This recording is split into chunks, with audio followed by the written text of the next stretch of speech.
there's only one way you succeed long term. Anybody can get lucky, do something for a period of time, but real success in any measure whatsoever comes when you do more for others than anybody else. There's no other way to do it. You find a way to add more what? Value. And if we find the way to add more value, we can be superior in the marketplace, but we can also be superior in our own lives. We can enjoy our lives at a different level. We can have a different set of pride that isn't fake, it's not ego. Ego is when you try to make it better than it is, and you know the truth is it's not. But when you really are in a position, when you're in a position where you own what you're about, and you know what you're here to deliver, and you deliver it on a significant scale, then you have an opportunity to really experience not only success, but fulfillment. And this conference has gotten bigger and bigger, not only in its size, but also in its impact. And so I'm really privileged to be back with you here. And I know you're working to raise 1 million meals, and I'm very, very into hunger, to say the least, primarily because I was so hungry at a stage of my life. And my life was completely changed because when I was 11 years old, we had no money and no food, and we'd gotten used to that, but it was Thanksgiving, which makes it more emotional. And my parents were saying and doing things that after you say them, you can never take them back. And it was very profoundly painful, obviously, for myself as the oldest and trying to keep my brothers and sisters from hearing it. But it profoundly changed me because that day something changed my life, and it was somebody simply coming and delivering food. And it wasn't the person, wasn't giving it, it was a delivery guy. And it wasn't a happy moment for my father. It was interesting. My mom and dad are yelling at each other. My mom's saying things to my father, you haven't taken care of us. Pretty painful moment. And the door happens, and I go to open the door, and there's this tall guy standing there with these big bags of food, and on the ground beside him he had this pan with uncooked turkey. And he said, is your father here? And I said, just one moment. And I sprinted to get my dad, thinking this was going to be the most euphoric moment you could possibly imagine. Like God had come by and surprised us, somebody cared about us, whatever you wanted to frame it. And my father came to the front door begrudgingly. When he saw the man, he got very angry. And he said, we don't take charity. And he went to slam the door. And the man was a very tall guy, and he put his arm or shoulder against it. It kind of bounced off of him. And he said, sir, this is not charity. Everybody has tough times. And somebody knows you're in need, and they want you to have a beautiful Thanksgiving. Please accept this gift. My father got even more intense and started saying, I don't accept charity. And this time the man put his foot there and it bounced off of it. And then he said something to my father that I thought my father would hit him. He looked at my father and said, he looked at me in the background and said, don't let your family suffer because of your ego. It was intense words to say. My father didn't know what to do. He grabbed the food, he slammed it down and slammed the door. And I tell you the story because everything in our life is controlled by 3 decisions. And those 3 decisions I'd like you to look at today because I really want to deliver for you. I didn't come here to do a speech. I love Mark dearly. I really want to serve you, and you all are giving the greatest gift you have, your time. You can get your money back, but you can't get your time back. And so I really want to serve you. And I think one of the most powerful things we could do to serve you is have you become clear of what the controlling force is that's controlling the quality of your life. And you and I both know it's not the amount of money in your pocket. It's not who you know. It's not even what you've been through. It's really the decisions you make moment to moment about a couple of different things. And the 3 decisions I made in that moment that I'd like to pull your attention to just real quick are, in this moment you're making these 3 decisions, by the way. The first one is, what are you going to focus on? In that day, my father focused clearly on the fact that he had not taken care of his family. And whatever you focus on, you're going to feel. In fact, many of us in this room, who's ever focused on something, you were thinking something horrible was going to happen, you experienced the pain of that failure or that challenge in your life, and then it never ever happened. Who's had this experience? Say, I. And if things aren't bad in your life, you can always think of shit that hasn't even happened yet and feel bad in advance. But many people do. Because whatever you focus on, you'll feel. Write it down. Focus equals feeling, because if you start to take control of your focus, you take control of your life. But that day he focused on the fact that clearly he had failed his family, and that was the meaning. The second decision you make is, what does it mean? As soon as you look at something, think about something, focus on it, you gotta decide, what does this mean? Is this the beginning or the end? Is this punishment and reward? Is God trying to hurt me or trying to challenge me? Or is this nothing to do with God? I was just being a lazy bastard. Right? The meanings we give to things control our life. If you think it's the end of a relationship, are you going to behave the same way as you think it's the beginning of a relationship? In the beginning of a relationship, when you're totally in love with someone, what will you do for them? Tell me, what will you do? Oh, come on, guys. What will you do when you're totally in love? Shout out, what will you do? What? What?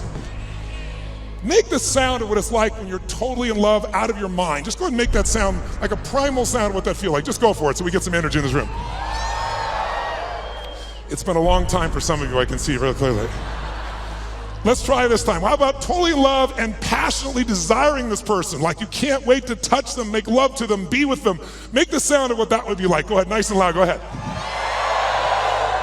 So when you have the meaning that this is the beginning of the relationship and this person's the most incredible thing and you will do what for them? What will you do?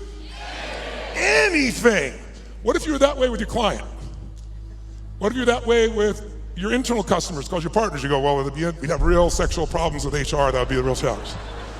But if your commitment was the same, when you're in that place, you do anything in the beginning of a relationship. In the beginning of a relationship, if your partner said, would you take out the trash? What do you say? Take out the trash. Happily. But after about 7 days or 7 weeks or 7 months or 7 years or 70 years, one day someone said, would you take out the trash? You go, what do I look like, your janitor? You go, what happened to our passion? I'll give you a clue. If you want a relationship to last, if you think it's coming to the end, do what you did in the beginning and there won't be an end. Because when you think it's the beginning, you behave differently than the end. The meaning we associate to things controls our entire lives. It's not that your mother or father died that's giving you suffering. Certainly that's painful. It's the meaning you think it shouldn't have happened.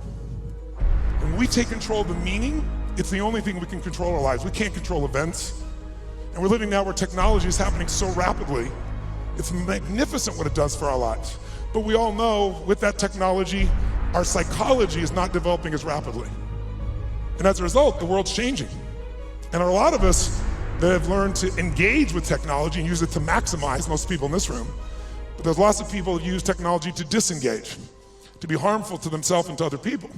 It's not a one-way street. So I'm interested in how to maximize the psychology side, and that's why I'm sharing this with you, so you can increase both your leadership skill, but who do you have to lead first to be effective, my friends? Who? Yourself. And so good to see, what's controlling you? Well, what I'm focusing on is controlling me. You can focus on something, you make yourself crazy. You can focus on something and make yourself great. In this moment, you could be worried about Ebola, because we all know it's coming. People are freaked out all over the world. 36,000 people die a year of flu, and the whole world is focused on Ebola. Because the news is not designed to inform you, it is designed to startle you. Because that's how you sell things. So if you let someone else take control of your focus, your life will be in someone else's hands. So first decision is what you're gonna focus, second meaning. My father that day focused on he had to take care of his family, and the meaning was, I know what it was because he said it out loud, that I'm worthless. And when you come up with a meaning, it produces an emotion. And if you and I wanna look at the quality of our life, there's only a way to define it. One way really, that's real. How do you feel every day? If every day of your life you got $1 billion and every day you feel guilty or angry, by the way, nothing worse than an angry rich man or woman, isn't there? You just want to slap them, don't you? How do you have the right to be angry? But they find a way. But if you got $1 billion and you're angry and you're pissed off and you're guilty all the time, what is the quality of your life? Angry, pissed off, and guilty. If you have nothing, I live in Fiji a portion of the time, I have a home there and a resort there and kind of 2 families of villages there that I interact with the last 25 years. And when you go to Fiji and you walk down the street or you drive by, people jump up and they yell, bula, bula, bula, which means welcome, be happy, we love you. And you drive by 5 minutes later and they jump up, bula, bula, bula. And you're going like, what drugs are they taking? No one's paying them. But they're so happy. They're in such a different state. They've learned to focus on something else and come up with a different meaning for life. But if the meaning is it's the end, if the meaning is that you're dissing me, if the meaning is you don't care, whatever meaning we come up with, that affects the third decision, which is what am I gonna do? And what people do is based on the meaning, since the meaning creates emotion, right? You can be miserable no matter what you have, and you can be euphoric having nothing. We all know it's true. In fact, is it possible to learn to let, for example, all hell could be breaking loose around you, and you could just be sitting in a chair in this centered space, all hell breaking loose, and you could still feel great? Is that possible, yes or no? Yes or no? Sure, but you and I live in a Western culture. Well, if you sit and bliss out, people come and take your furniture. So we have to be good at not only controlling the internal world, but our external world. And that's shaped by what we do. And what people do is based on their emotions and also their role models. So I thank you, Mark, and I thank all of you that are role models for people, where you show people that success does not mean taking, that success can mean truly growing and giving. That money, resources, and opportunity are things to be shared. They're things that are tools for a quality of life that you're able to enhance for people and for yourself and your family. Pretty beautiful thing. My father that day decided what to do was, if I failed and I've been worthless to my family, I must leave. And he did. And to me, it was the worst day of my life. I'll never forget it. I loved him more than anything. I had 4 fathers. He's the one I finally got attached to. I was like, Mom, I'm confused. But then finally, years later, I got the benefit of it, because out of all those experiences and all that pain, that day I made 3 different decisions. First decision is I just decided to focus on something different than him, and that's the power we have. We get to decide what to focus on, and my decision number 1 is I want to focus on the fact there's food. What a concept. Pretty cool. But the most powerful thing to change my life was meaning. I said, what does this mean? Because my father had always said, my mother had always said, nobody gives a shit. Nobody cares. Don't care about anybody, they don't care about you. And that day I had physical evidence. Those you bringing food, I want you to know that's not just food. That's called love for someone. That's called hope for someone. That's called surprise for someone. And that day for me, I went, strangers care. And so I started caring about strangers. And I decided someday I'm gonna do the same. So when I was 17, I fed 2 families. It was like one of the most incredible experiences of my life. I went to the grocery store, I was all excited, saved up all my money, went to the manager and said, I want to feed 2 families, this is what I'm doing, it's not for me, give me a discount. And he gave me 10%, and I thought, cheap bastard. But I went out and I delivered this food, and ironically, I called this church and I asked in the barrio, a particular place, where are some families in need? They gave me 2 names. I put on t-shirt and jeans. I wasn't going to be acknowledged. I also didn't want somebody to be insulted because I saw what happened to my father. And I wrote a note, said this is a note from a friend. And I said, I just want you to know, we know you're having difficult times, everyone does at times. And I want you to have a beautiful Thanksgiving, and please feel loved, take care of your family, and someday if you can, do well enough to do this for one other family and pass it on. But love a friend. And I had it written in Spanish as well. And I'll never forget, first place I pull up, this rotten old van, stick shift van, that I borrowed from a buddy of mine, with all these bags of food. And I went into this place and got out, pulled up this little tiny building, really tiny, knocked on the door, and when I knocked on the door, this little woman opened the door. It was probably half my size, which is not hard, I'm 6'7", so she's like 5'2", and she looked up at me like this, and she saw the groceries, and she screamed. And she started grabbing my head and pulled it down and kissed me. I was like, no, no, no, delivery boy, delivery boy. And she goes, no, God gift, God gift, God gift. And she didn't speak English, so I handed her the note. She read the note, she crying again, started trying to kiss me again. I said, no, no. She goes, God gift, God gift.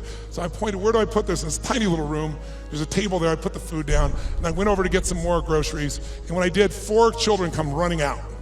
And one hits my leg and wouldn't let go. And when they saw the pumpkin pie, it was over. And it was one of the most emotional experiences of my life because first of all, this little boy just wouldn't let go. And I delivered this food and this woman was crying and smiling. And I stayed there just to take it in for a few minutes, seeing them all. It was like going back in time. And then as I went to go leave, I couldn't speak Spanish, and she was like trying to say something in Spanish. I didn't know what to say, and it was Thanksgiving, so I said, Feliz Navidad. It's like, I heard the song, okay? And she laughed and laughed. She's crying and laughing. One of the more beautiful experiences of life, isn't it? When you can have both those experiences in your body simultaneously. And I remember I got in the van, and all the 4 kids were sitting on the bench here, and she's standing there waving, and I pulled and go in reverse, and I looked in the mirror, and as I looked in the mirror, I saw these kids there, and I saw Mom crying and smiling still, and then I lost it. I started crying uncontrollably. And I'm like trying to put the thing in gear, through tears come through my eyes, and I thought to myself, what? I mean, this is a beautiful thing, why am I crying? And then I realized what a gift that day was. I realized that my worst day of my life was my best day. And my goal for you, if you don't already have it, my guess is you've already done it, knowing where you are in your world today, but maybe your second worst day, it's time to make a best day. Because out of every tragedy, out of every pain, it only gets healed when we find a deeper meaning, when we find there's a higher purpose in it. And I realized I wouldn't have been there that day. I wouldn't have that hunger to help somebody else if I hadn't had the hunger in my own soul at one point missing. So it's very personal to me, and I want to thank all of you that made the contributions, and I told Mark and I've announced that I'm gonna match the 1 million meals if you hit it, and I'm sure as hell expecting that you will. And so we'll get 2 million, and when I told that, then Mark said, I'll match that. Like these lead to nights like this, lead to love like ours, you like the song. So Mark's matched it, so if you do the 1 million, we're gonna do 3 million here. So that's the way to play the game, I think, just raise the game together. And so I'm excited about what that possibility is. And I'm personally also, November 18th, I'm gonna feed 50 million people. I've fed 42 million in my life. And the reason I tell you this, and I'll get off the soapbox, but I want you to just think about what's gonna create meaning for you. Because money by itself won't do it. But impact will. And impact can be with your own child, spending more time with it. It doesn't have to be anything to do with contribution in any other way. You can contribute to your own family. But contribution is what makes us feel fully alive. And I'm doing that because, I don't know if you're aware of it, but a year ago, last summer, Congress cut the budget for what was traditionally called food stamps by $8.7 billion. By the way, $8.7 billion is the equivalent of every family they support going without food for 1 week a month for 12 months out of the year. And all the nonprofits are trying to support that. So I'm partnering with Feeding America, and I started writing this book, and I thought, I'm gonna donate all the profits of the book. I'll feed 10 million people. And then I was like, that's not enough. And I thought, well, I'll get matching donations. And I'll raise the bar, I'll get 20 million. And as time has gone by, I finally decided I'm gonna do 50 million myself, and I'm looking to raise 100 million, and that's in addition to the million I'm doing here. That's not part of it. So if you want help, you're welcome to, and Feeding America is my partner, and we're working for matching funds to get to 100 million people. I'm already to 67 million just with some friends of mine before we even launch it. But it's a goal, and why do we do it? I don't ask you to do it because it's heavy or something. I do it because you can. Do it because it's fun. Do it because research shows when it comes to money, buying things will never make you happy. Never. Doesn't mean you shouldn't have some nice things. I have some nice things, I'm sure you do too. But it's not gonna give you happiness. Buying experiences can make you happy, by the way. People who say money doesn't matter, they don't know where to shop. Because there's some experiences you can buy that are extraordinary. Who's got some experiences, some trips, some things you've done with family or friends that will live with you for years? Who knows what I'm talking about here, right? Those things, that money can be a really valuable tool there. If you can find enough add value and have money and do those experiences, how cool. I'll tell you what else money research shows will do. People always say money doesn't matter once you get to a certain level. No, it matters that you can spend $5 a month and have more emotional juice, and it can be measured all the way down into your saliva by hormonal changes. You want to use money, not let money use you. And so another thing that'll do it is getting rid of drudgeries. Who here loves to pay for shit you don't want to do? Right? Cleaning the toilet, who likes to have someone else be able to do that if at all possible, right? Because once you do that, those drudgeries are gone. What do you get to do? You have time, and with time, you can spend more time with your passions, the things that matter for you that you can do in the world, that share in the world. And the third thing that gives people the most enjoyment out of money, just so you know, is actually giving it away. And nobody believes that until you do it. Now, if you don't give a dime out of a dollar, you're not gonna give 100 million out of a billion ever. Don't kid yourself. It's the place to start wherever we are. And if you do, I think you can find there's enormous enjoyment in that process. And I think you'll also find if there's somebody you love, you do something for, it's even more. So that's why I'm here. And I want to now make sure in the time that you're here, let's kick this in gear and let's talk about 3 things that can truly change the quality of your life. Number 1, first of all, if you make new decisions about the focus on, try this just for a moment. Just for a second, take a deep breath in. Exhale and give it a moan. That was really pathetic. Let's try that again. Deep breath in, then make it a sexual moan and thoroughly enjoy it. Oh, that was much longer and deeper. I like that. That was good. One more time. Use deep breath in and give it a moan. Now, one of the things that I want to talk to you about here tonight, this afternoon, is really simple. And that is, everyone here is in business, and there's a problem that all businesses have. We're in the most competitive environment we've ever been in. We went from, 500 million people being online to a couple billion people being online. And in the next 4 years, they're saying we're gonna have 3 billion more online. That means this entire world is a bigger market. If you're the person that adds more value, it also means you're gonna have more competitors than you've ever seen in your life. How many think the economic world that we're in today is gonna stay the way it is? Raise your hand. Okay, one man on drugs, there's always one. Okay. How many think that the economic environment's gonna go through seasons? We're gonna have some more ups and downs as we adjust to what's happening in the world here. Say aye. Well then if we know that, our goal, you and I as leaders, should be to anticipate that. In fact, everyone in this room is a leader of something, whether you're the leader of the company or whether you're a leader of a department or whether you're a parent or hopefully you're a leader, not a follower. If you're a leader, you've got to exercise that skill. And so I want to talk to you about that and one of the most important skills of that. But most people don't exercise that leadership because they're dropping behind in their skill sets. And I'll give you an example of what I mean. How many of you in this room, I want an honest answer, and I'd like you to yell the answer and raise your hand if you would, please. How many of you in this room have ever experienced the absolute total humiliation of playing a video game against a child? Scream aye if you've done this experience. Oh, come on, let me hear you. What happens when you play the child? Who always wins? Come on, who wins? Always. Why? Is it because they're faster? Is it they're smarter? They're younger? Their neurons are functioning at a quicker tempo? Here's how it usually works. You're a mother or father, you're an uncle or an aunt, you're a grandfather or grandmother, you're a friend of the family, you're looking for a gift. We live in a tech world, in a world where today children play with an iPad and learn how to use it before they know how to tie their shoes. How different is that world?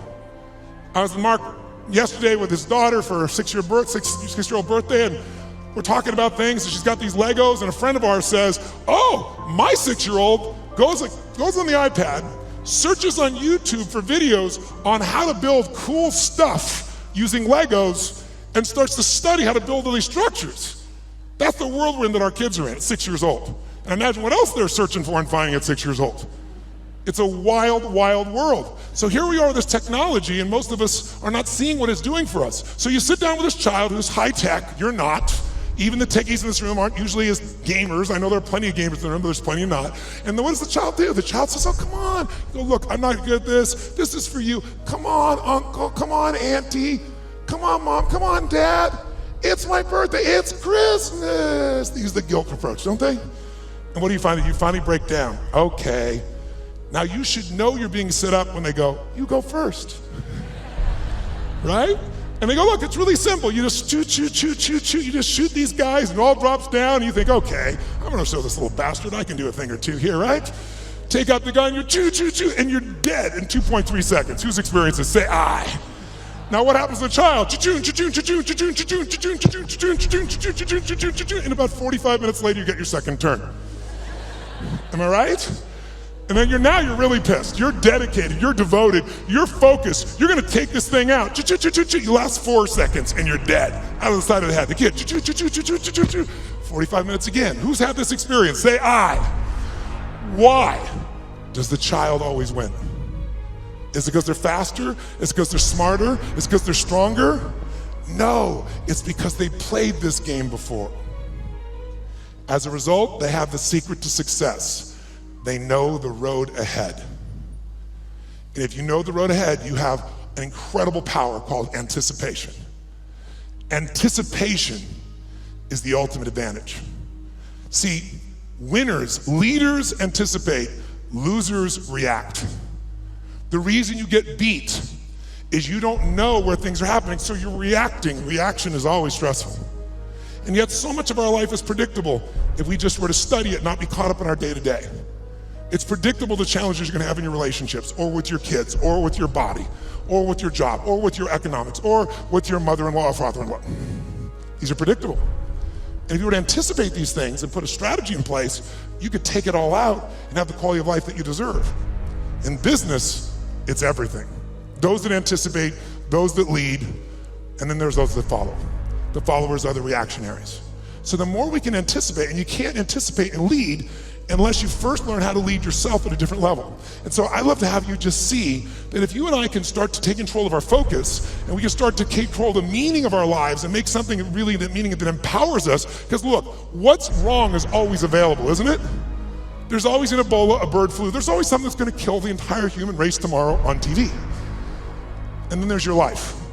What's wrong is always available, and so is what's right. And you have to take control of that focus, because otherwise you become the follower and you get to live your life. Even though you're a smart person, we're all smart, but it's easy to get led astray by everybody else's focus, isn't it? And then all of a sudden let them create the meaning for us. And then all of a sudden we're settling for a life far less than what we desire or deserve. So my approach is really simple. My approach is to say, let's you and I, just for a few little time we have here, and by the way, this to me is a little time, a couple hours, 2.5 hours, I guess, at this stage. Because kind of the minimum length of seminar I do is 50 hours, 50. And you go, are you kidding me? I don't like to hear myself talk. I like to see people do things so often they build muscle, not just thoughts. And so one thing I'm gonna ask you to do in a few minutes is we're gonna go from this passive mode that you're in right now into full engagement. Because if you get fully engaged, it's amazing what you can accomplish and do. When you're partially engaged, you get a little bit of result. When you're disengaged, we all know what you get, nothing. And we live in a society where most of us are so overwhelmed. There's so much information. We're not having any problem with information. We're drowning in information, but we're starving for wisdom. And so we gotta separate it out. And so one way to separate it out is I'd like to talk to you about 3 things that can help you increase your performance and your life. Because what I'm obsessed by and have been for 37 years is what can increase performance for an individual or an organization. But also I'm equally obsessed about what's gonna make somebody fulfilled. Because who's had this horrible experience? Who here has ever achieved your goal and then your brain said, is this all there is? Who's had this experience here? Say I.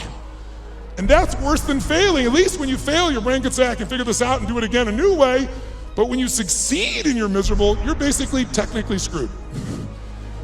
So what I want to make sure that you and I do is we set ourselves up to be able to win. So there's 3 things I'd like to walk you through. 1, I'd like to walk you through how to the competitive edge that's going to get you both the performance you want at the highest level and also the fulfillment you want.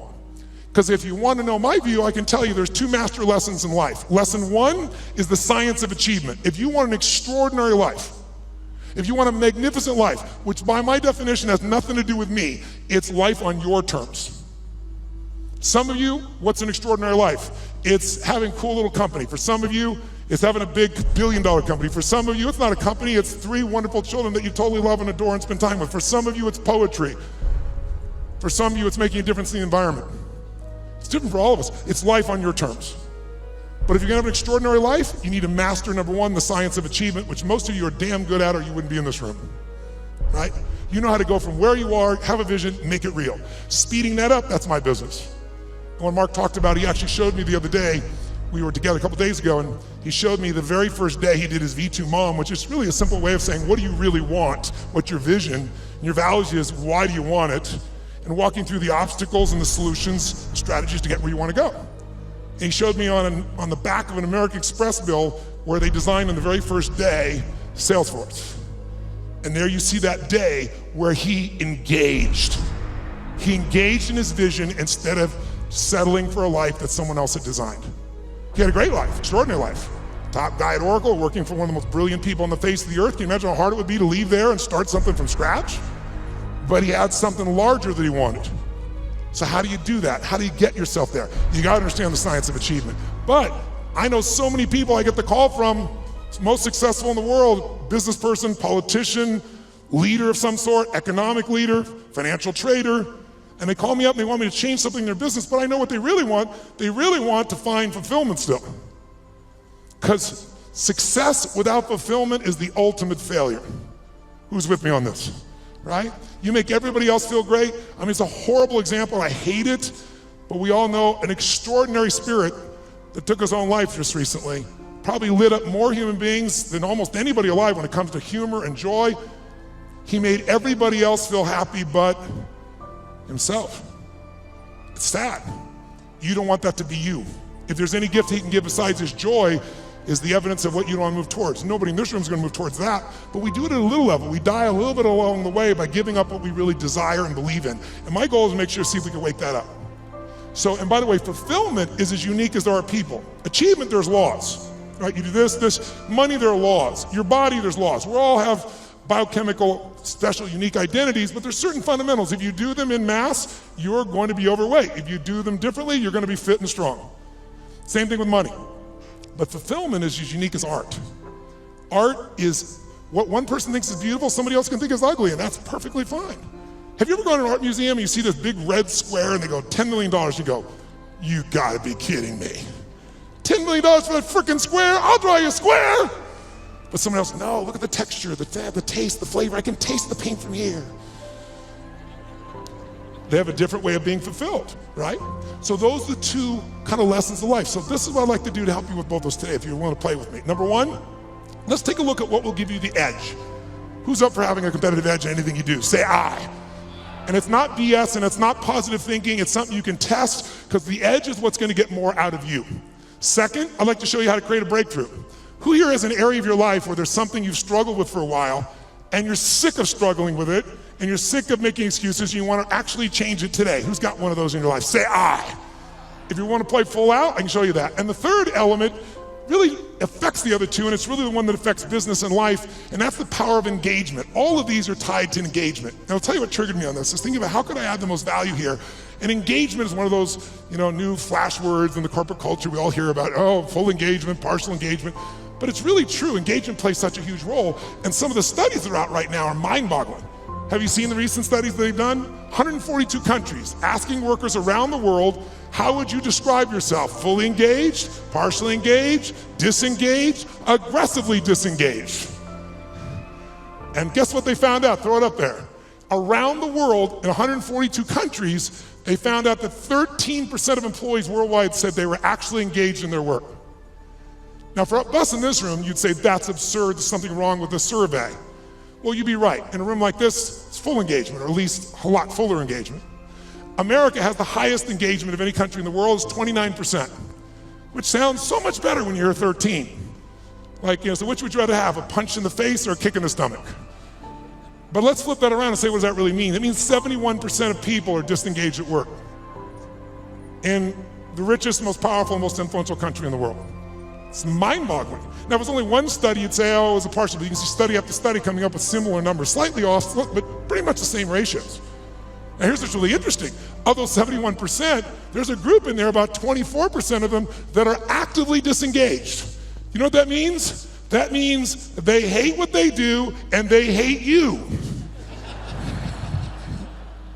Now this is pretty important, isn't it? They hate what they do, they hate you, and they will actively work to disempower the organization. Who has ever bumped into one of these humans? Raise your hand, say I.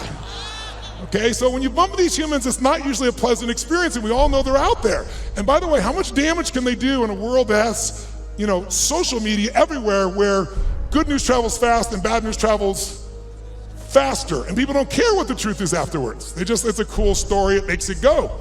So this is an area that if you're gonna change your business, you gotta make a difference. So here's what I'm looking at. What makes the difference in people? What makes the difference in an organization? And I would submit to you that it isn't getting a head start. You can find individuals who you give everything to. You can love on them, give them a great education, they get a great economic background, and can spend the rest of their life going in and out of rehab. Who's seen this before, knows what I'm talking about? Say I. On the other hand, you see people that life's kicked in the face, somebody's been abused mentally, emotionally, physically, you name it, and they become the Oprahs of the world. So it's certainly not, advantage does not come because you were given something. And by the way, in business, advantage doesn't come because you have most resources. Companies with most resources don't win. The most resourceful companies win. The most resourceful companies are the ones where employees are the most engaged. And it's statistically proven. You look around and you say, who had the lead? Well, before YouTube, there was Vimeo. They had a year jump. Pretty much the same technology, just didn't engage as many people. Before Google, there was, what happened, Yahoo? If you're out there, what the hell happened to you people? Right? Before Facebook, there was, what happened to MySpace? Facebook was more engaging. Engagement is really the new factor. Being able to be fully engaged. And by the way, in your intimate relationship, how important is engagement? Some guys go, very important, I want to put it off as long as I can. No, I don't mean that. Full engagement in that area is going to determine the level of fulfillment you have or don't have in a relationship, right? The more engaged somebody feels that you are with them, the more energy you have, the more connection you have, the more aliveness you have. So part of what I'd like to experiment with here is discover what creates engagement for real with you, what creates disengagement, because these are huge factors. Because if you understand what they are, your level of performance, your level of results, your level of leadership, your level of joy will change very, very radically. Who's with me that engagement is not just a term, but something that can make a difference in your body? Let me see a show of hands, say I. Now, I'm asking for your hand raised for some engagement. Because here's what research shows. If you listen to me passively as I'm talking here, guess what? Within a month, if you just listen, sit passively, which most of you are doing, and there's nothing wrong with this, what you've been doing your whole life, what you've been taught to do, you'll remember about 10% of what I say 2 months from now, which basically means you wasted your time today and I wasted mine. 10%. How many came here because you want to learn something, do something, change something, make something stronger or better? Say I. If that's true, then if all you do is take notes, which I don't see anyone barely doing, thank you very much, a few of you. I stand corrected. Then nudge the people on either side. What's wrong with you, bitch? Come on, where's the notes? Right? Because I don't know anybody who's got that great a memory. In my entire life, I've kept journals. Because here's what I learned early on. Writing it down, if I never look back and read it again, the physical act of writing it down drives the grooves deeper. Repetition is the mother of skill. You look at anyone who's masterful, why are they masterful? Why can LeBron James do what he can do? Because he's done it a few million times, right? You know, Kobe will go out and make 300 shots before he will leave that floor every day. 300 shots. The same freaking activity. Most people in tech world, oh, I heard that story, I know that thing, oh yeah. If you're not doing it, you don't know shit. You understand. And understanding in $3 will almost get you a Starbucks. If you're gonna master something, you need to get the repetition where you get it in your body and you bring emotion to it, and enough motion, enough repetition, it gets in your body, and now it becomes physical mastery where you don't think about it and you just do it. Mastery is tying your shoes.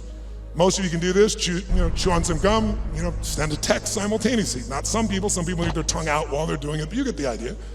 If you do something enough, and you're confident enough, you're certain enough it's in your body, that's mastery. So I'd like to see if we couldn't get to a different level of mastery in this. And what I'm gonna ask you to do is, by the way, if you listen and take notes, just write those notes down or you type them in, whatever you do. Research shows you'll retain about 40 to 50% of what's been said. For the future, I'd highly engage or encourage you to do that. Now might be a good time. And then the third most powerful one is if you physically engage your body. If we ask you a question, yell back the answer, or in a few minutes, I'm gonna ask you to actively engage in a different level, engage with each other, do some crazy things you wouldn't normally do. What that does, it brings up engagement, 80, 90% retention, because now it's not just a thought or a right, it's a feeling in your body as well. And if you do that, you're gonna retain it. Who's up for doing more and holding on to more? Say I. Then to do that, I'm gonna ask a couple things. One is if I ask you a question, please yell out the answer. You're already doing that, you're being very kind, but don't be kind anymore. Do it with more passion and intensity. Because I'm not gonna ask you questions you don't know the answer to, because I want you to feel good about yourself.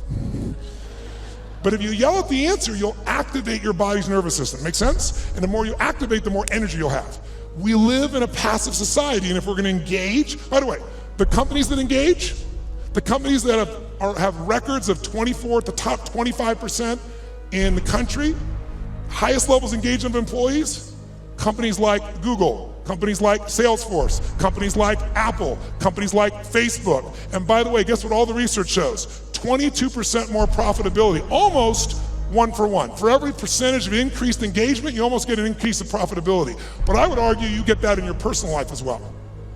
The more engaged you are, the more the other person will become engaged. You want to get somebody engaged? You get engaged. Think about it. Everyone in this room is a leader. What's our job to do as a leader? Our job is maximize resources, right? How do we take whatever resource and get more out of it? Ourselves, other people, our economics, our business, our technology. That's the job of a leader. But you can't maximize resources if you don't have full engagement. So I'd like to see if we could increase that. And so one simple way of doing that, increasing that engagement, is to start with us. Because by the way, are you going to engage other people if you're not engaged? Yes or no? Yes or no? Are you going to be able to touch other people if you're not touched? Are you going to move other people if you're not moved? And so, by the way, here's the problem. How many of you wake up, you have certain days you wake up and you think to yourself, today, I don't want to talk to any people. Who in this room has days like this where you don't want to talk to anybody here? Say I. Oh, come on, say it with some energy, I. But as a professional, you got to do that most times. And if you fake it, do people feel it? So I want to show you some ways to change it. But here's the reward of engagement. If you can become a person, engage others, you will now become an extraordinary leader, not a mediocre or good one. As far as I'm concerned, good is the enemy of great, as corny as it sounds. So think about it. I'll give you an example of this book that I did. I did this book because back in 2008, I felt like I was back in my childhood. Everybody around me was suffering. And I hate suffering. Most of the skills I developed is because I want to take somebody that's suffering and take them to a place where they have joy and aliveness and health and vitality and abundance or whatever I can do to help. And so I've got the guy that cuts my hair, my barber, is like, his kid can't go to college, he's lost half what he's got to do. A billionaire client of mine is no longer a billionaire, and he's feeling equally bad, he thinks, but suffering is suffering in somebody's mind, right? And so I thought to myself, something's got to be done. And like most of us, somebody's going to do something. In 2010, when things actually got worse and the system wasn't changed, I started reading everything I could read, started watching everything I could watch, and I watched a documentary called Inside Job. Anybody here see Inside Job? If you didn't see it, it was Matt Damon did the documentary on it, and it won the Academy Award. And it actually walked through systematically and showed how the entire world economic experience, our entire economy as a world, was almost destroyed by a few people, and they identified who they were, how they did it, they documented it all, and then they showed what happened to them. And what happened to them, does anybody know? No, not nothing. Nothing would have been a reward compared to what they should have got. They were actually put in charge of the turnaround. And they were given your money and mine. We were taxed so they could put their money back where it belonged. So at the end of this film, depending upon your personality, if you haven't seen it, I should warn you, you'll have one or two reactions. You'll either be very depressed or very pissed. I was on the piss side. I was so angry and I thought to myself, nothing's been done, this is insane. And something's got to be done. I thought, everybody says something can be done, but what can I do? And I thought, you know what? I've got access. For 21 years, most people think I'm the happy, bouncing around, positive thinking, screaming guy on an infomercial from 20 years ago, but I have continued to grow. Not taller, hopefully. But in all that time, for 21 years, I've coached Paul Tudor Jones, who's one of the top 10 financial traders in the history of the world. He's a man who's made more money than almost anyone on earth, along with George Soros and a few other names you may know. But Paul's really unique in that Paul found himself in a position that in 1987, when the stock market crashed, the largest percentage in a day still to this day, he made 20% when the whole world was losing everything. He made 200% that year for his clients. Just unbelievable. And then it was like the guy that walked on the moon. What do you do if you walk on the moon? You see that, you look at that incredible view of the earth, it's you seeing it's not a photograph, you come back to the earth, you shake the president's hand, you have a ticker tape parade, now what do? And a lot of those astronauts, if you know the story, actually became depressed because they didn't have what I call a compelling future, something to look forward to. So Paul had a little fall back and I was called in to turn him around. Came in and started studying everybody around him, figured out what it took to do it and built a strategy to put him back in state. He's been successful and made money every year for 21 straight years. Every single year. There's no one in his class that's done that, no one. Pretty amazing. I was with him to give example. We were together in, back if you remember, in the tech bubble of 2000, it blew up. Paul made money, right by him side by side, every single day. He's emailing me every single day. I'm talking in some ways, communicating, or I'm going to see him every 3 or 4 months to be there in person to make sure we keep tweaking the system. I'm not there to be a positive thinking coach. You didn't need that crap. I'm a prepare for anything coach. How do we figure out the strategy? I've always been a strategist. I've never believed in positive thinking. I never told people you should go to your gym or go to your garden, better yet, and chant, there's no weeds, there's no weeds, there's no weeds, there's no weeds.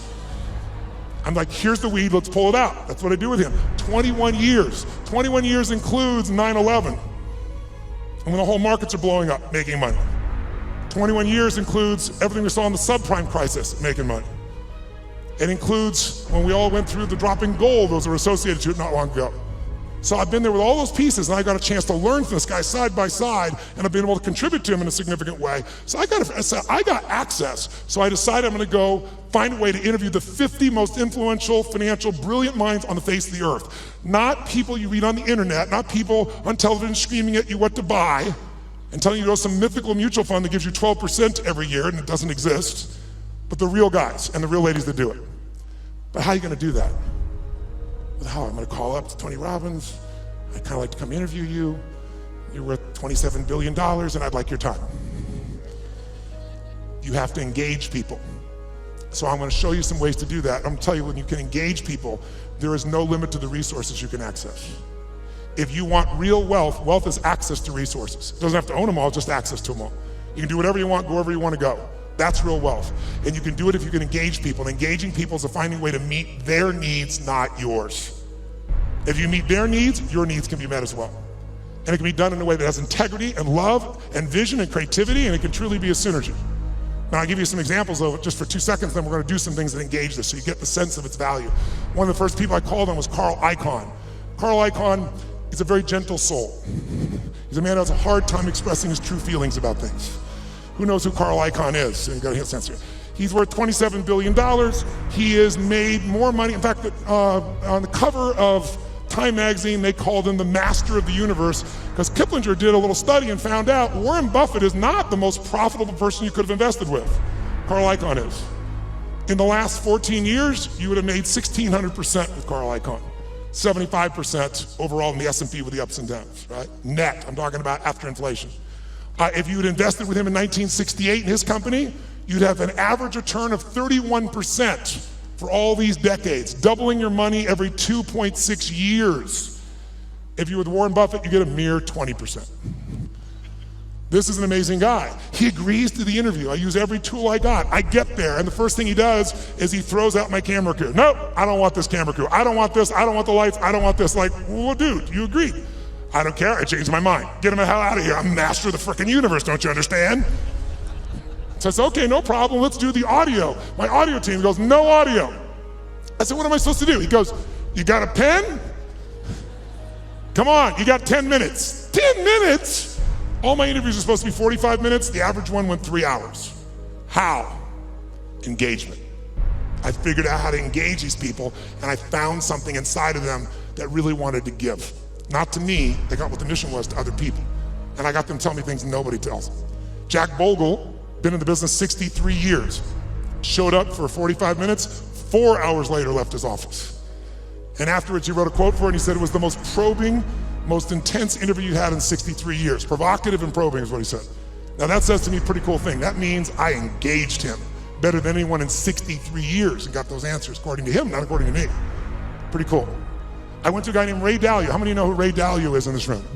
Look how few people know Ray Dalio. Ray Dalio has been called the Da Vinci of investing. He's been called the Steve Jobs of investing, but most of you never hear of him because you couldn't access him in a million years. But if you're president of the United States, if you're head of the Fed, if you run China, you know who he is, and I'll tell you why. To work with Ray, first of all, for the last 23 years, he's made 21% per year compounded before fees.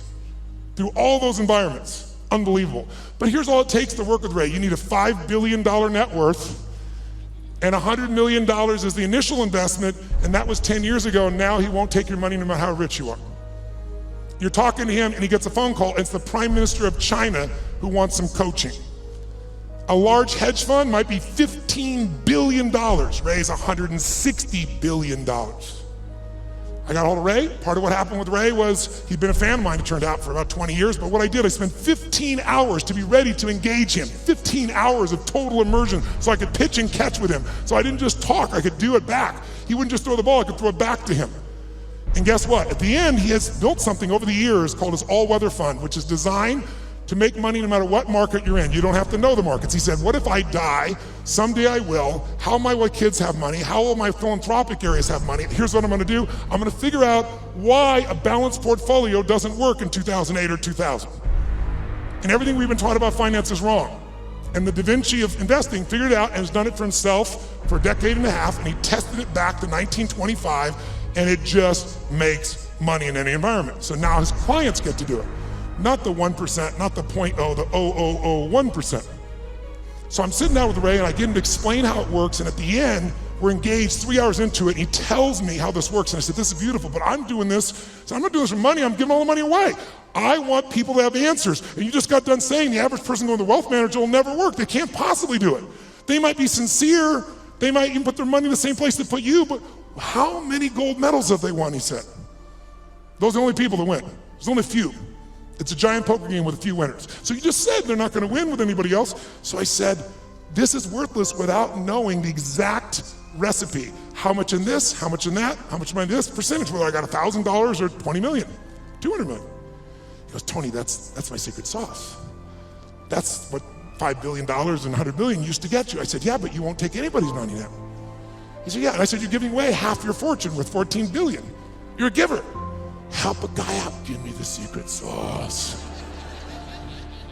And he goes, it's really complex. I can't really just share it that way. I said, I know it's complex, but I'm a pretty smart guy and I'm good at simplifying. I believe complexity is the enemy of execution.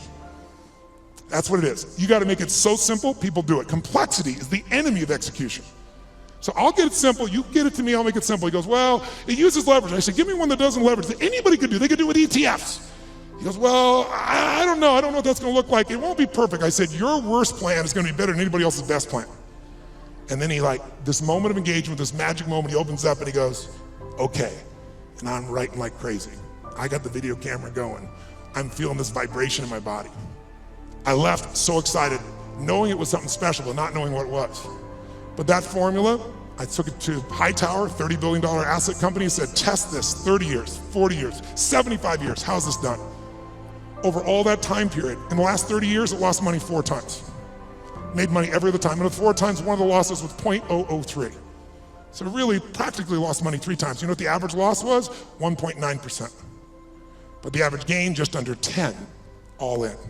The largest loss in 75 years, it's been right 85% of the time, the largest loss was 3.95, as that was 2008. Less than 4% when the rest of the world, from top to bottom, lost 51%. It's in my book, by the way.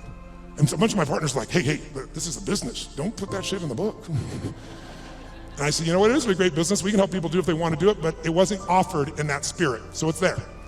I tell you this because I want you to understand with engagement, you can get anything. But engagement, I want you to define it, I want you to experience it. And so what's the first thing that allows you to engage somebody? What's the number one thing? Right now, if I said to you, what is it? How many think Mark is a fairly engaging guy without blowing smoke? How many have to say this guy's pretty damn engaging? Say I. What makes him engaging? What makes somebody you find engaging? What makes them engaging to you? What is it about them? Think about it. Say it out loud. What makes somebody engaging? They're positive. What's that? Eye contact makes somebody engaging. She's talking about another level of engagement. I can feel it right now. What else creates somebody engaging? Come on. Smile. What else makes them engaging?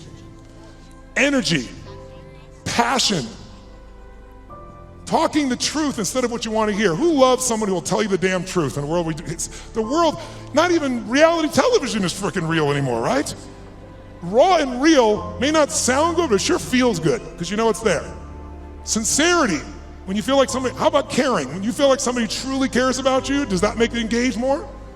Right? What makes something disengaging to you? What makes you disengage with someone? Lying, when you can't trust them? Arrogance, when they try to control you? What disengages you? When they come up to hit on you and they're not even committed, you're like the 12th person and you can feel it. When they're insincere, disengages you. What's that? When the communication or the relationship is one-sided, totally disengages you, doesn't it? Inauthenticity, whereas authentic does engage you, doesn't it? Right? What's that? Yes, when they're on their phone talking to you while they're also doing something else. How many love this experience? And yet we've made it culturally okay, depending upon what generation you're in. Depends on how your mindset is and where you live in the world, I guess, to some extent. But all the things you said are true. When you feel that someone cares about you, is interested in you, is sincere with you, shares the same interests, is trying to accomplish something, if there's that caring, sincerity, mission, passion, is passion something engages you, yes or no? And then disengagement's the opposite, but all of them start with one thing that I want to do right now so we can shift this gear, because you've been sitting way too long and so quietly, you've been so nice, but this passive learning has got to end now. I just did it so it wouldn't feel jolting when we began. Now we can step into the real game. And here's how I want to do that. First of all, energy. Energy is the base. How many agree energy is engaging? Say I. If you want to change something in your life and you are what I call energy poor, low energy, are you going to follow through, yes or no? You love your husband or wife, but you're exhausted. Love you, okay. There is no passion. There is no intimacy without energy, am I right? You're not going to go to build a business without energy. You see this crazy man, he's filled with energy, day and night and day. It's Richard Branson. How much energy does that man have? He's insane in his energy. Anybody I've ever met who really has this compelling ability to engage with people, it's energy, but are they born with it?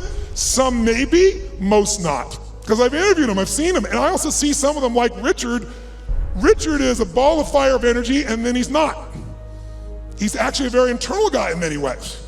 He's external when he wants to go do something. He's crazy and willing to risk his life, not in business. In business, he goes, okay, I'm gonna take Virgin and make Virgin Airways, so how can I lose? Oh, I'm gonna make a deal with Boeing that if they fail, I get to give them the jets back. That's how he thinks. In his life, let me go in the middle of a balloon in the middle of the sky and hope shit happens. The point is, engaging people have that kind of energy. It doesn't matter who they are, where they are, they have that kind of experience. So what you and I gotta do is we gotta tap that out. So how many of you have had times when you were in the flow, where energy was going through you, like you didn't have to think about it, the right thing was said, the right thing came out of you? Who's been in this place before? Say I. Oh, come on, say I. Who's ever had a time where you did something and after you did it, you thought, I can't believe I said that, I can't believe I did that, that was so stupid. Who's done this before? Say I. Who's done something where after you did it, you went, That was me. I don't know how I did that shit. That was cool shit. Who's ever impressed yourself? Say I. Now you're the same person. How come one situation you're an idiot, the other one you're brilliant? Who's ever forgotten how to spell your own, how to remember, let's say, your own email or your home phone number or how to spell a difficult word like the. Let me see your show of hands here.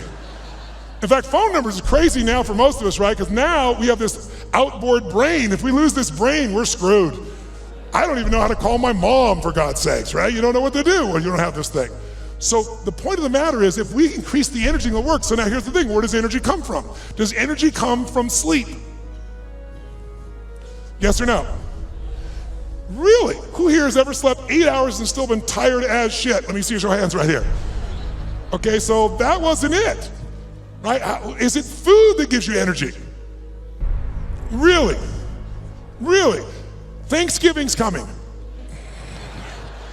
I know what you're gonna do, right? You're gonna get to Thanksgiving, it's about giving thanks. You're gonna take care of this nurtured body of yours. You're gonna say, no, give me the vegetables, a little this, a little that, right? Now, what do people do at Thanksgiving? What do? Eat everything within reach. And when you're totally stuffed and you can't have another bite, and you say, I'll never what? I'll never eat again. And somebody goes, pumpkin pie, and you go, okay. Come on, who knows what I'm talking about here? And by the way, what happens after? You feel like going for a run? What do you want to do at the end of that meal? Tell me what. Who here has ever fasted for 5, 6, 7 days or more, gone on a fast? Does your energy increase or decrease as you no longer eat? Which one? Increases massively. So if it's not food and it's not sleep, don't get me wrong, those are useful, then what is it? The answer is, it's psychology. It's a mindset. It's a decision inside yourself where you say, I will no longer tolerate low energy in my life, because low energy equals shit relationship. That's a technical term.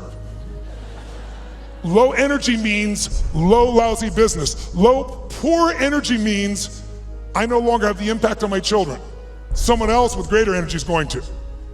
And if we can find a way to increase our energy, and here's the good news about it, it's psychology and it's movement. The way you move will create it. So I'd like to start out right now with no more passiveness, and let's get active. Who's willing to do this? Say I. Stand up, you've been sitting way too long. Stand up, shake your body out. Shake it out, come on, we've been sitting way too long. Shake it out, shake it out, shake it out. And then before we do anything else, just to get you going a little bit, stretch up a little bit here. Go over to one side and give it a nice deep moan like a little kid. Go, moan. Oh, come on, louder, moan the other side. Back, high-pitched moan. Forward, deep moan. Shake your body out a little bit. Now, here's what I'd like to do, just get started. Let's set a new standard. And a way to do that with people like yourself who are completely non-competitive is simple. I want you to turn to someone next to you and I want you to point at them and go, I own you. Go ahead, try it. No, I mean say like, I own you. Come on, do it again, I own you. That means I am challenging you, lazy, tired person. And here's what we're gonna do. Emotion, listen to me now. How many would like to have more joy in your life, more excitement, more passion, more aliveness? Who wants more of this stuff? Say I. Can you have everything in your life work out and still be in a lousy state? Can you achieve your goals and go, woohoo? In fact, in our society, it's almost encouraged, because if you do really well, who's ever lowered your enthusiasm about something you achieved because you didn't want to upset somebody else? Who's done this before? But by the way, it teaches your brain never to go for it, never to feel great. So the first thing I want you to do is really simple. I just want you to try not using your head, but just your body. And I just want you to just turn the person, point at him, go, I own you. Go ahead, I own you. Some of you have to join a group of 3. We're into that, go ahead. When I say now, I want you to literally try to outdo their body with energy. I want you to shake the building like you're celebrating the greatest sports victory of your life, like you had the greatest orgasm you've ever had, and you are like a little kid celebrating, not like a boring adult. Ready? Face the person, you're gonna outdo them for 30 seconds. 1, 2, 3, go, go, go!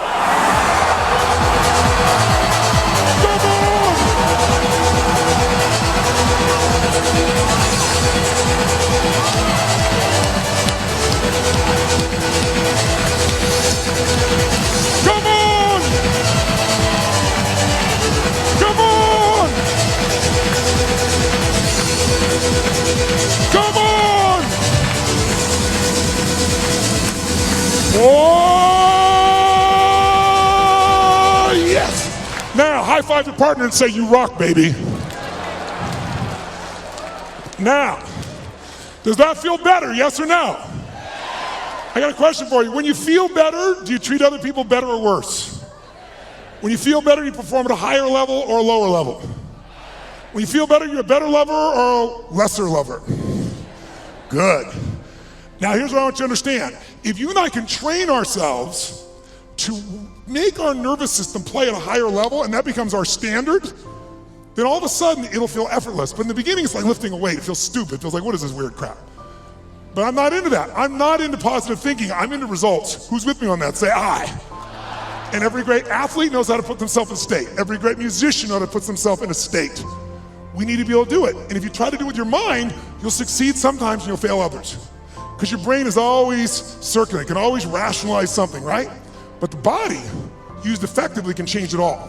So I'd like you to try something real quick. If you're a leader in this room, how many consider yourself a leader in what you do for a living? Let me see your hands. I figured almost everybody. So if you're a leader, that doesn't mean other people follow you, by the way. It just means you live life on your terms. You don't settle for less than you can do or be or share or give. So if that's your mindset, then you gotta say, okay, if I'm really gonna be a leader in my life, then I need to own my energy, my certainty. I can't just wait till I feel good to do things. I gotta be able to get myself to feel good. And not phony and not fake. So I'd like to show you as a leader, your skill as a leader, your number one skill that makes you a leader is your ability to influence. Is it true? And who do you have to influence first? That's right, if you can't influence you, you're gonna influence somebody else. But your ability to influence the thoughts, the feelings, the emotions, the behaviors of other people. If you do that, then you will be able to engage the world and yourself. So how do we do that? Well, to influence other people, hear me now, to influence other people, you have to know what already influences them. If you try to get your kid to clean their room the way it would work for you, I promise you it probably doesn't work that way for them. Everyone's different, but there are some universals, and one thing that influences all of us is our state. If you're in a pissed off state, if you ever had a friend do something nice and you're in a pissed off state and you snap at them and you feel bad later on, it was just the state you're in, who knows what I'm talking about here? Say I. So we need to train ourselves to be in a better state. And the second thing that affects what we do long term, besides our state, that's what affects things moment to moment, is we all have a set of beliefs or expectations, or we might call it a blueprint for how life's supposed to be. When life is in alignment with our blueprint, we're happy. When not, we're upset. Sometimes there's nothing wrong with life, we just need to update our blueprint. So for this brief session, let's start with just changing our state, and let's learn something about how your brain blueprints things. So I want you to try something with me. Take your hands out like this, and when I say now, I want you to bring them together like this. When I say now. Thank you. All right, ready? Now. Ready? You can hear the entrepreneurs in the room. They're not waiting, baby. I'm going. I'm ready. I love it. Now. Ready? Now. Ready? Now. Keep your hands together. 32 years of research in 160 countries shows something really simple. As often as you pull your hands apart and bring them back together, if I don't mention it, you will always run the same pattern with the same thumb on top. In fact, notice which one it is. And I like, just try it, see what happens. Do it again. Ready? Go. Ready? Go. Ready? Go. Ready? Change thumbs, go. What's that look on your face? Why does your face look like that? How many feel like this feels a little weird to change thumbs? Let me see if Joe's hands here. Right? Now, try it again. Do it the normal way. Watch how good you feel. Ready? Go. Ready? Go. Yeah, I'm good at this shit. I can do this. Try it the other way. Ready? Opposite thumb. Doesn't look, your faces look really bizarre right now. Now, some of you say, I want to change my business, I want to change my life, but you're really upset about the thumb move. We're really having some problems here. Let's go back to your normal way one more time. Ready? Go. Ready? Go. Keep your hands together. Truly, 32 years of research has found something interesting about the pattern of how you hold your hands when they come together. If your left thumb is on top of your right thumb, then the driving force in your psychology is the desire for sex, and you're an incredible lover.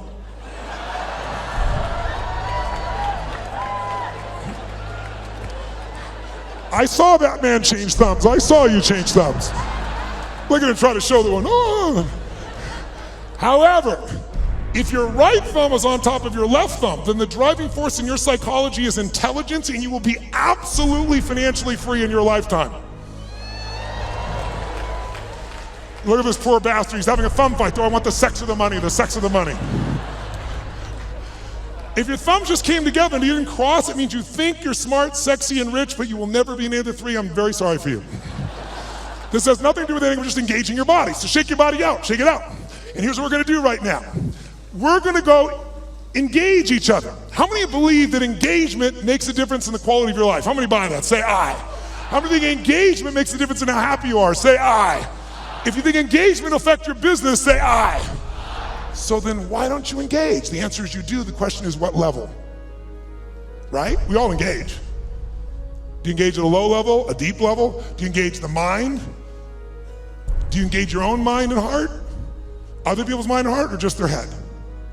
The people that engage the mind and heart, they have some extraordinary capacity. In fact, I'm going to show you something in a few minutes that I think you'll find very useful. Before we do it, let's just see the ways we can change our engagement. Most of us do this unconsciously. I want you to become aware of how you change your state of engagement. So when I say now, I'm going to ask you to walk around this room and introduce yourself to as many people as you can. I start most seminars this way because I want people to see something inside themselves they don't notice usually. And that is when you go to introduce yourself, though, I want you to do it in a very specific level of engagement. I want you to go up to people where you're really not wanting to engage, you're just doing it because you should and it's polite, but it kind of annoys you. Who knows what I'm talking about here? So when you walk up to them, I want you to literally walk up to them like you're doing this because you have to, but you really are annoyed by this. Like, this is a stupid exercise. Why should we have to do this shit this guy Robbins is saying? Why do I have to shake your hand? You don't say that, you just think it. What do you do when you're a little annoyed with your face? What do you do with your body when you're a little annoyed or a little frustrated or it's a waste of your time? What happens around your eyes? How do you walk to somebody when it's a waste of your time? How do you shake their hand? I want you to notice specifically while you do this, two things. One, how does it feel to be greeted that way? That'll be obvious. But more importantly, what do you have to do to lower your engagement to this level with your body? Because if you become aware of your body, you can change your engagement that fast. I want you to see if I'm annoyed, a little frustrated, and I want you to play like a kid, like you're really doing it. If you're like, you'll go, all right, let's do this stupid exercise. You'll get nothing out of it. Really put yourself like, I have to shake their hand, I don't want, hi. And just notice, what do you do with your face? What happens to the tension? Your face, your breath, your neck, your shoulders, your hands, your voice. And I want you to get to as many people as you can over a minute and a half. Ready? Introduce to as many people, and it's a waste of your time. In fact, let me show you what it looks like before you do it so you're clear. Sir, you, come here, come here. What's your name? What? Louis? Get out of here.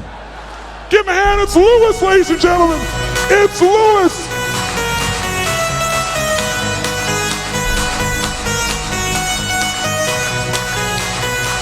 Oh, all right, get to as many people as you can now. It's a waste of your time. See what you do with your body, go.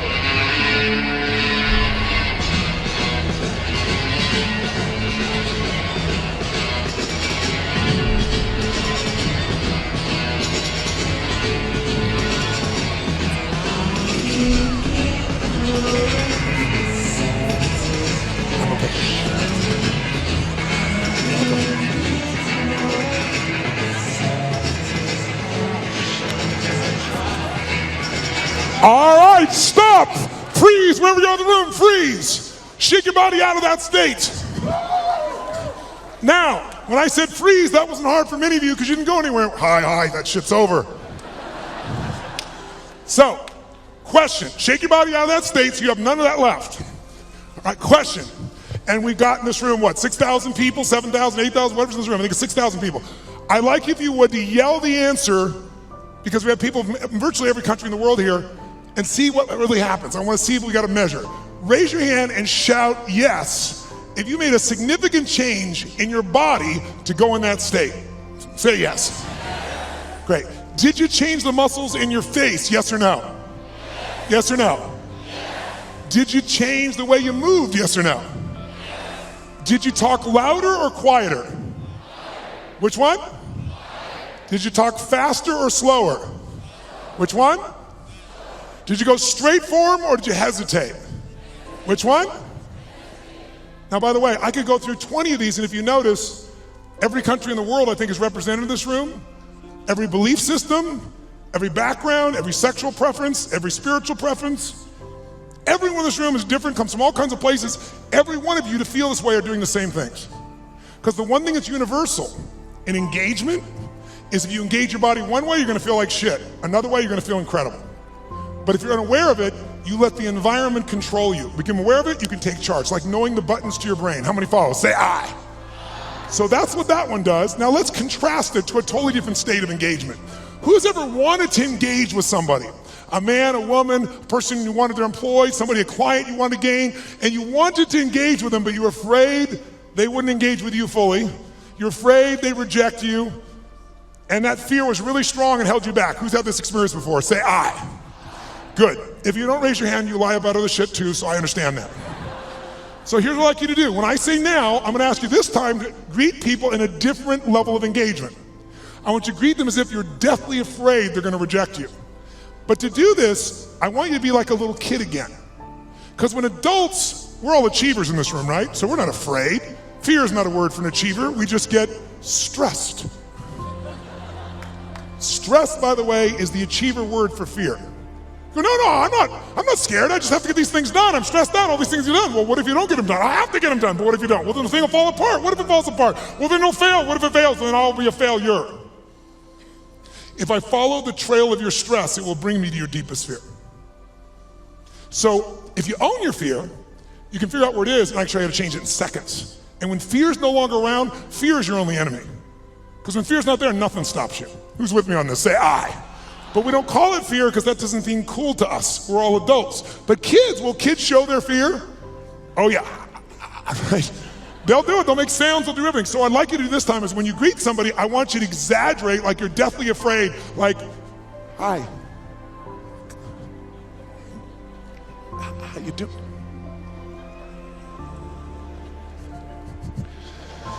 I want you to exaggerate it so you'd see what you're doing on a very subtle level underneath. I'll show you an example. Who's ever watched the Winter Olympics on television and you're in your chair and watching somebody snowboarding or skiing, and as you're watching, feel yourself doing this?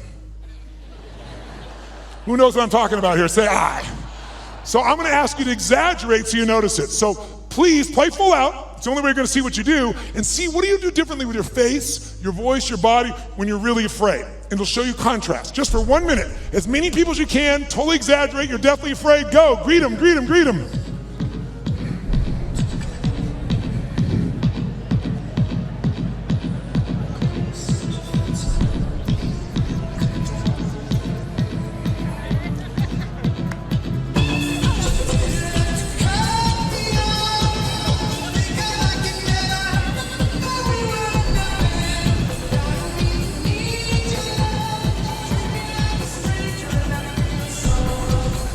Okay, stop.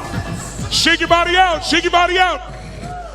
Now, nice and loud, did you use your body differently to go in this state, yes or no? Yes. Did you use the muscles in your face differently, yes or no, please? Yes. Say it again? Yes. Did you talk louder or quieter than you were annoyed? Which one? Faster or even slower? Did you go for them faster or hesitate even more? Yes, was there tension in your body? Where? Yes. Now notice, you're hearing the exact same answer from me. I didn't tell you to do that with your body. I told you to be afraid, but you did the same thing with your body.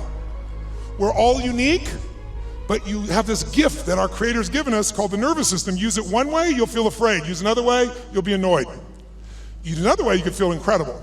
So let's find that. Shake your body out one more time. Shake it out like a little kid. This time when you go to greet people though, how many of you in this room own your own business? Let me see your hands. Own your own company. Let me see your hands. How many of you are leaders in a company where you have to lead and influence significant numbers of people? Good. How many of you in this room are parents? Let me see your hands.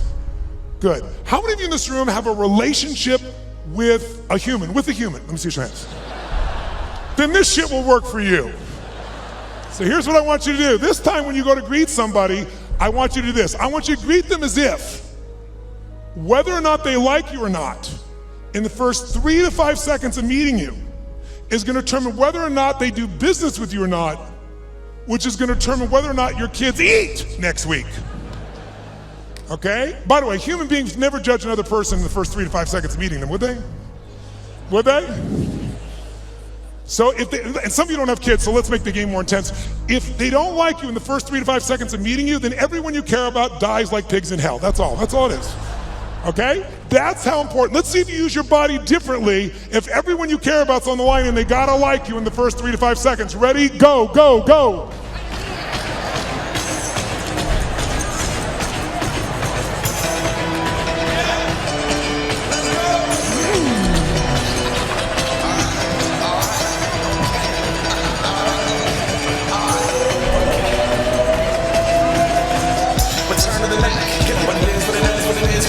Looking for a better way to get up out of bed instead of getting on the internet and checking in who we get. Fresh out of strut walking, a little bit of humble, a little bit of conscious. Somewhere between like Rocky and Cosby, swear to game, no, y'all can't copy yet. Glad, moonwalking, this here is a party.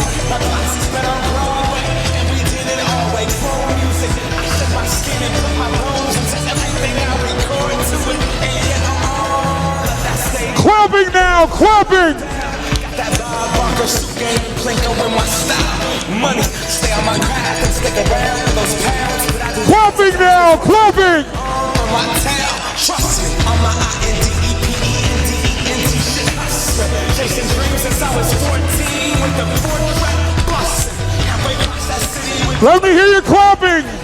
crushing. Labels out here, now they can't tell me nothing. We give that to the people, spread it across the country. Labels out here, now they can't tell me nothing. We give it to the people, spread it across. Oh, make some noise! Let me hear you! Make some noise!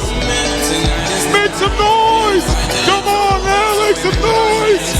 Come on! Come on! Make some noise!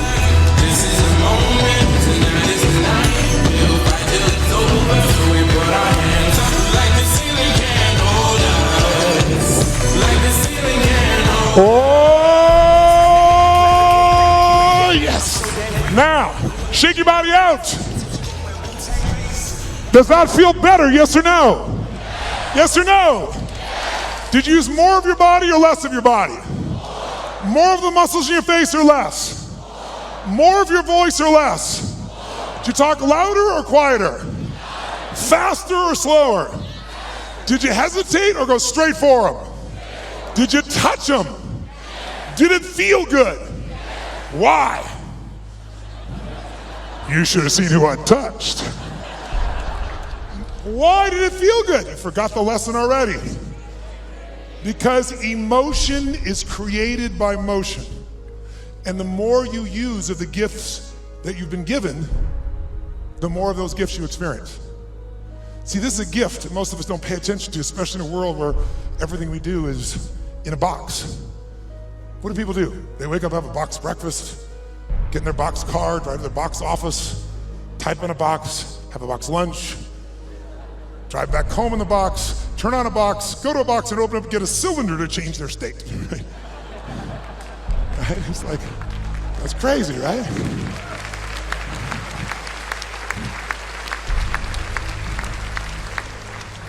But if you and I use our body differently, we're gonna think and feel differently. Do you feel more engaged or less right now? Which one? Did you engage others more or less? Now, by the way, was that the best way you could greet someone? By the way, did it feel, first of all, did that feel good? Yes or no? Make some noise if you enjoyed that feeling. Come on, make some noise. So, question, was that the best greeting you're capable of giving a total stranger? Yes or no? Yes or no? Yes or no? Wow, listen, you hear some yeses and some nos. If you're saying no, that's not the best you could do, should we review the experience here for you? We said if you don't give your best, everyone you care about dies like pigs in hell, and you still didn't give your best. We need to talk. If you said no, I respect you. You know why? Because if you said no, that wasn't my best, you were being truly truthful, because whenever we get to what we think our best is, what do we always find? There's always what? Come on, guys. There's another level. Is it true? So if you said no, I respect you. So I'm going to ask you to take it up one more level.